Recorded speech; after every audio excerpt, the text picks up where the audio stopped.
Et c'est parti pour Patrimoine Passion, le rendez-vous dédié aux investissements plaisir, passion ou alternatif de Smart Patrimoine. Et nous allons tenter de comprendre, alors que l'année 2023 a déjà bien débuté, pour le coup, quelle est la dynamique en matière de montres de collection et notamment en matière de second marché sur les montres de collection. Pour en parler, nous avons le plaisir de recevoir sur le plateau de Smart Patrimoine Pascal Paul. Bonjour Pascal Paul. Bonjour Nicolas, merci de m'accueillir. Bienvenue sur le plateau de Smart Patrimoine. Vous êtes CEO et fondateur de Chronos. Nous décryptons ensemble tous les 3-4 mois les dynamiques de marché en matière de montres de collection. La dernière fois qu'on s'était vu, on avait évoqué le fait que certains modèles phares en matière de montres de collection voyaient leur cours reculer, mais que c'était finalement l'arbre qui cachait la forêt, puisque derrière, le marché des montres de collection affichait lui toujours une belle dynamique.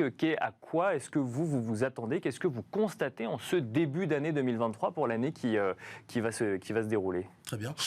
Écoutez, c'est très simple. Tout ce que je vous avais dit la dernière fois que j'étais venu reste d'actualité. On constate aujourd'hui que le marché de la seconde main sur les montres de luxe a fait un petit peu mieux que le CAC 40, qui l'année dernière a fait du moins 9, il me semble. Le marché, on va dire, c'est à peu près de 10% sur l'ensemble de l'année. D'accord. Ce qui est, avec la chute des actifs qu'on a connue sur l'année 2022, reste somme toute assez acceptable.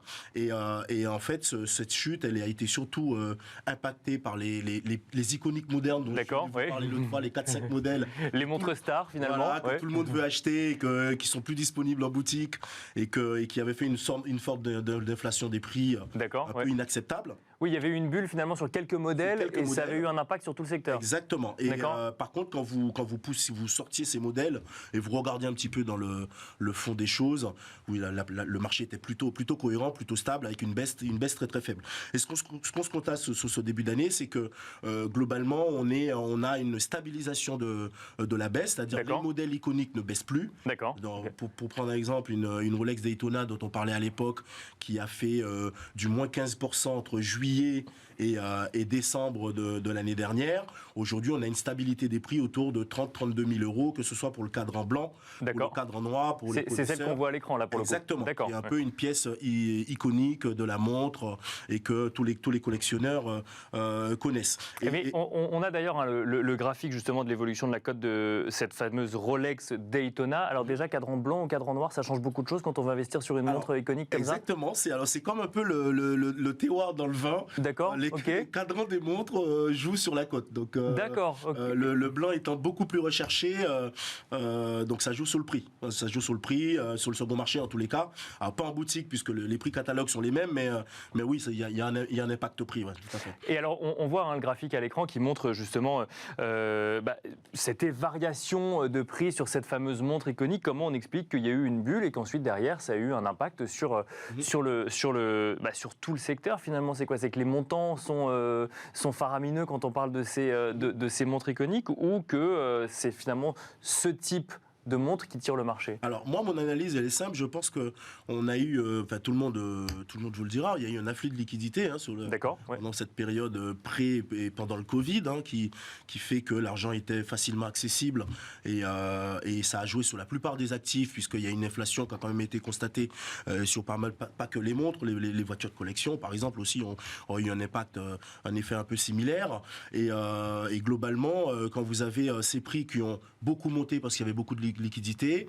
On s'est retrouvé avec, dès que l'année 2022 a démarré avec la guerre en Ukraine et l'inflation qui redémarrait, moins d'argent sur le marché. Donc tous les actifs qui avaient un peu trop gonflé, évidemment, ont subi une correction assez sévère pour certains et plus acceptable pour d'autres. Mais sur cette pièce dont on vient de montrer à l'écran, il y avait une espèce de bulle qui s'installait parce que trop de demandes. D'accord. Ouais. Avec une production en boutique par le neuf qui est extrêmement contrôlée. Donc voilà, ça a beaucoup joué sur les prix et ça a fait cette explosion et cette chute quand la demande a du coup plongé. Ça, c'était en 2022. 2023 s'ouvre, ça fait un mois et demi que l'année a commencé.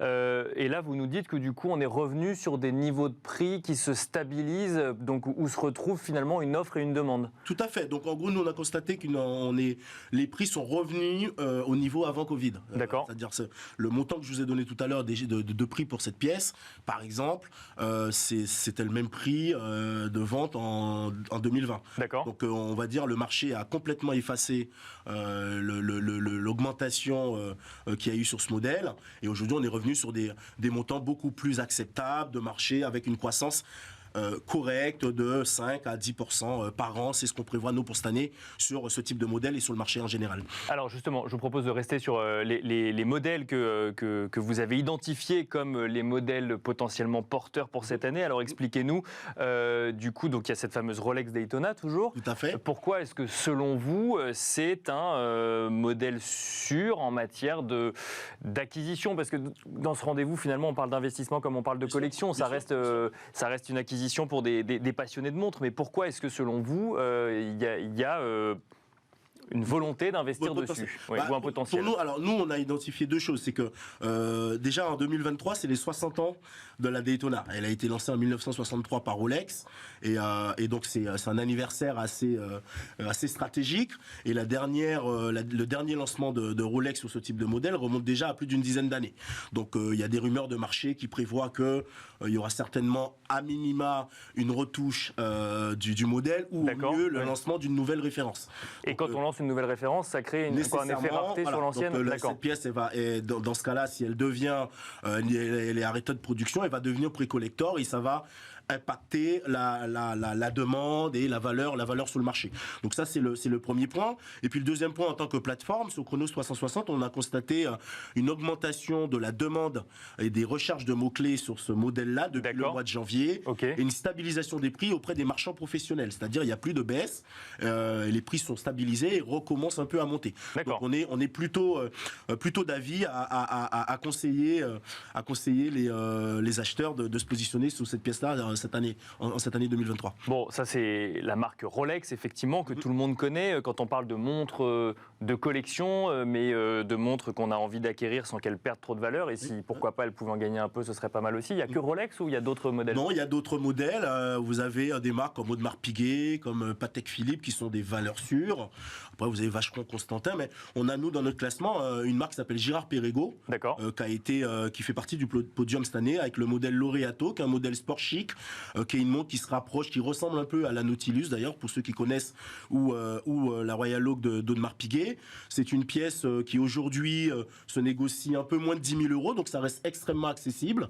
Le prix boutique est autour de 7 000 €, et on prévoit une croissance assez forte sur cette pièce, parce que c'est une marque, alors, pour la petite info, qui a été créée en 1791, donc qui n'est pas d'hier, et qui avait été rachetée par Kering en 2011. Kering n'a pas trop su relancer la marque, et elle a été reprise par son management il y a 2 ans.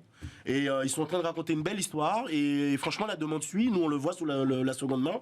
Donc voilà, c'est une pièce sur laquelle, pour un budget assez accessible, des investisseurs peuvent se positionner pour espérer un gain rapide et élevé. Troisième place du podium, on revient quand même sur Rolex. Rolex, c'est le fondamentaux. Et donc finalement, là, c'est la GMT Master 2, c'est ça? Tout à fait, c'est le modèle Batman, on appelle ça, avec le cadran noir et bleu. C'est un modèle iconique aussi, et cette référence avait été lancée en 2013.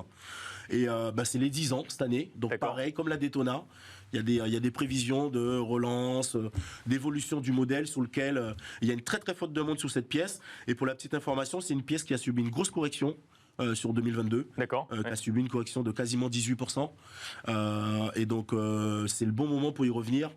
Voilà, parce que c'est une icône et ça risque pas de baisser plus.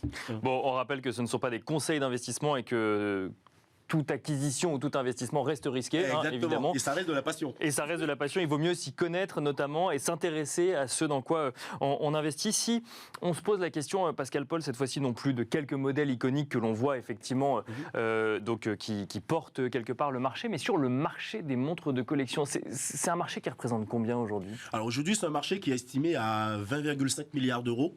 En volume? En valeur. En valeur, d'accord. Alors, il y a une étude de Deloitte qui est sortie en fin d'année dernière, dernière, donc j'invite le public à éventuellement s'y intéresser s'ils veulent acheter des montres, parce que c'est très intéressant. Vous avez un marché du neuf qui est de 24 milliards d'euros. Donc ça, c'est la valeur de ce que produit l'industrie horlogère suisse dans le monde sur l'année 2022. Et ça représente à peu près 15 millions de pièces produites. Hein. D'accord. Donc ça vous donne une idée de panier moyen. Et la seconde main, elle est estimée à 20,5 milliards d'euros. On est sur une croissance qui est de l'ordre de 10 à 15% par an depuis une dizaine d'années. Et là, l'étude de Deloitte prévoit qu'à horizon 2030, on va être sur un marché qui va peser 35 milliards d'euros. Donc, c'est un marché qui est en pleine croissance. Parce avec quoi, plus d'acquéreurs, plus d'acquéreurs, et puis beaucoup de populations d'Asie qui commencent à avoir un peu plus de pouvoir d'achat. Et dès qu'on a un peu plus de pouvoir d'achat, la montre reste quand même un actif que tout le monde recherche, qui est facile à avoir et à porter et à garder. Donc il y a un effet très important qui est prévu sur ce marché en termes de croissance pour les années à venir. Donc on se plaît pas trop chez Chronos. Je pense que voilà, ça va aller. Merci beaucoup Pascal Paul d'être venu sur le plateau de Smart Patrimoine détailler la dynamique de marché donc en matière de montres de collection pour ce début d'année. Je rappelle que vous êtes CEO et fondateur de Chronos. Merci beaucoup. Parfait. Merci Nicolas pour l'invitation. Merci à vous de nous avoir suivis. On se retrouve tout de suite dans Enjeu Patrimoine.